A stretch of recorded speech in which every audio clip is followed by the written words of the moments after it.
सज्जनों, सुंदर भाव से जगह जगह ऐसा कोई जगह नहीं जहां पर हमारे कृष्ण जी ने पहुंचे, चाहे वो सुंदर कांड का पाठ हो, चाहे वो अखंड रामायण का पाठ हो, चाहे वो भागवत कथा हो। अगर धर्म को धारण किया हुआ है, यथा नाम तथा गुण, जैसा नाम है वैसे गुण भी विद्यमान है इनके अंदर में। और इस क्षेत्र में ब्राह्मणों के तो खास करके हितैषी हैं।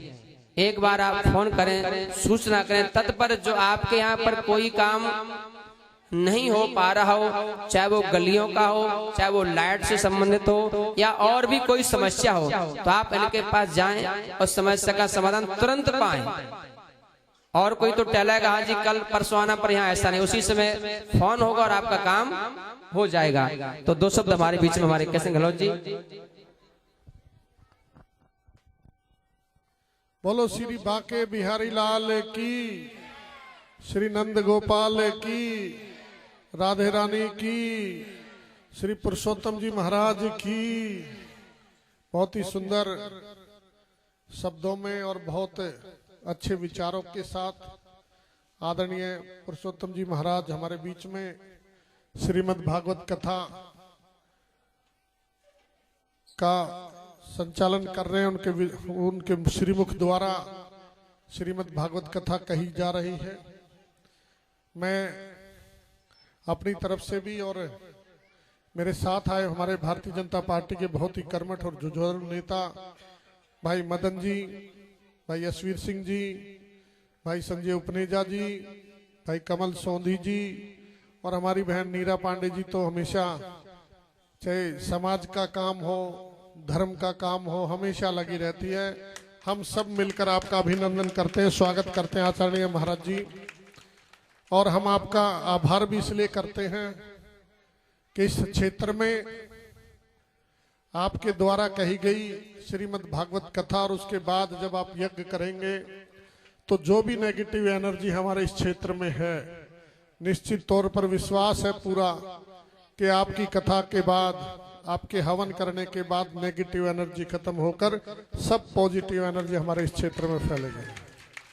और आजकल तो वैसे ही, अभी जब मैं कथा में आ रहा था तो आपके श्रीमुख से सुन रहा था, यमुना दूषित है और इस दिल्ली की हवा भी दूषित है, सांस लेना बहुत कठिन है। मेरी बहनों, आप बहुत श्रद्धा के साथ इस कथा में आई हैं। अगर संभव हो सके तो घर में चाहे 5 मिनट के लिए, चाहे 10 मिनट के लिए, जितना संभव हो एक हवन जरूर करें। हवन से वातावरण भी शुद्ध होगा, मन भी शुद्ध होगा और अपने विचार भी शुद्ध होंगे। मैं ठाकुर जी के श्री चरणों में प्रार्थना करता हूं, मेरी माताओं बहनें बुजुर्ग जो भी मनोकामना के साथ श्रीमद् भागवत कथा में आए हैं, ठाकुर जी उनकी सब मनोकामना, आपकी सारी मनोकामना पूरी करेंगे, मुझे पूर्ण विश्वास है। और ठाकुर जी के श्री चरणों में यह भी प्रार्थना करता हूं, आप तो सब सृष्टि के पालनहार हैं। हमारे इस क्षेत्र में सभी रोग निरोगी काया सबको रहे, सब खुश रहे, प्रसन्न रहे और स्वस्थ लंबी आयु सबको दे, सबके घर में खुशहाली दे, ऐसा मेरी तरफ से भी श्री ठाकुर जी के श्री चरणों में प्रणाम है, उनसे विनती है। मैं आप सबको पुनः शुभकामनाएं देते हुए दीपावली की शुभकामनाएं भी दे रहा हूं, गोवर्धन पूजा की शुभकामनाएं देता हूं और छठ पूजा भी दीपावली के बाद 6 दिन बाद आएगी, छठ पूजा की भी शुभकामनाएं। और आचार्य महाराज जी, आपके श्री चरणों में प्रणाम करते हुए कहता हूं, किसी प्रकार की कोई भी हमारे लिए आपका आदेश होगा, हम सर्वोपरि आपकी सेवा में, समाज की सेवा में खड़े हैं। आपका बहुत बहुत आभार, बहुत बहुत धन्यवाद। प्रभु जी, प्रतिदिन हवन हो रहा है और जो आपके कार्यकर्ता इतने कर्मठ है नीरा पांडे जी कि सब व्यवस्था हो चुकी है। बोले पंडित जी कोई चिंता नहीं, आप तक कहाँ बात पहुंचेगी।